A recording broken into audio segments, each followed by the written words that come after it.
السلام علیکم ورحمۃ اللہ وبرکاتہ۔ الحمدللہ وکفا والصلاة والسلام علی عبادہ الذین اصطفیٰ، اما بعد، اللہم صلی علی محمد وعلی آل محمد۔ محترم سامعین کرام، نماز کے احکام و مسائل کے سلسلہ میں جن لوگوں کا مسجد میں داخلہ ممنوع ہے، اللہ تعالیٰ جل شانہ کا فرمان ہے، اعوذ باللہ السمیع العلیم من الشیطان الرجیم، بسم اللہ الرحمن الرحیم، یا ایہا الذین آمنوا لا تقربوا الصلاة وانتم سکارى حتى تعلموا ما تقولون حتى تغتسلوا ولا جنبا الا عابری سبیل۔ سورہ نساء۔ اے اہل ایمان، مسجد کے قریب نہ جاؤ جب تم نشے کی حالت میں ہو، یہاں تک کہ تم اپنی بات کو سمجھنے لگو، اور جنبی مرد و عورت بھی جب تک غسل نہ کر لیں الا یہ کہ اس کا راستہ مسجد سے گزرتا ہو۔ جنبی شخص بھول کر مسجد میں آ گیا تو یاد آنے پر فوراً مسجد سے نکل جائے۔ کسی شخص کو مسجد میں احتلام یا کسی عورت کو حیض شروع ہو جائے تو وہ فوراً مسجد سے نکل جائے۔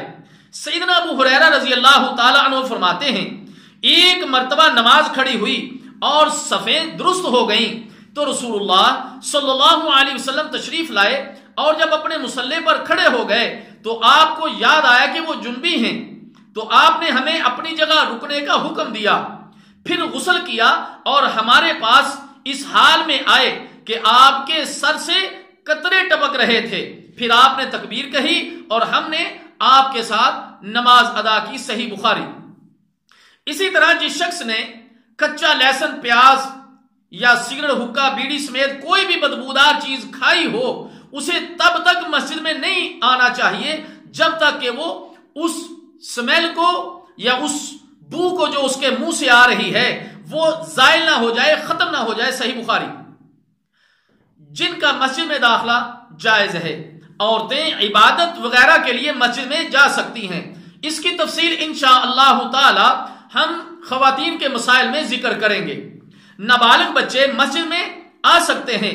سیدنا ابو قتادہ رضی اللہ تعالی عنہ فرماتے ہیں، بلا شبہ رسول اللہ صلی اللہ علیہ وسلم نے نماز پڑھائی اور آپ صلی اللہ علیہ وسلم نے امامہ بنت زینب کو اٹھایا ہوا تھا۔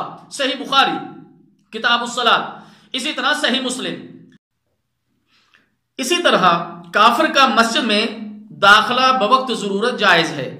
سیدنا ابو ہریرہ رضی اللہ تعالی عنہ فرماتے ہیں، نبی مکرم صلی اللہ علیہ وسلم نے نجد کی جانب ایک لشکر بھیجا تو وہ بنو حنیفہ کا ایک آدمی پکڑ کر لے آئے، اس کا نام ثمامہ بن اثال تھا، جو بعد میں اسلام لے آئے، تو انہوں نے اسے مسجد کے ایک ستون کے ساتھ باندھ دیا۔ صحیح بخاری۔ اللہ تعالیٰ جل شانہ سے دعا ہے کہ اللہ تعالیٰ ہمیں ان احکام اور مسائل کو سمجھنے کی اور عمل کرنے کی توفیق عطا فرمائے۔ مساجد کے باقی احکام و مسائل اگلے درس میں ذکر کیے جائیں گے۔ والسلام علیکم ورحمۃ اللہ وبرکاتہ۔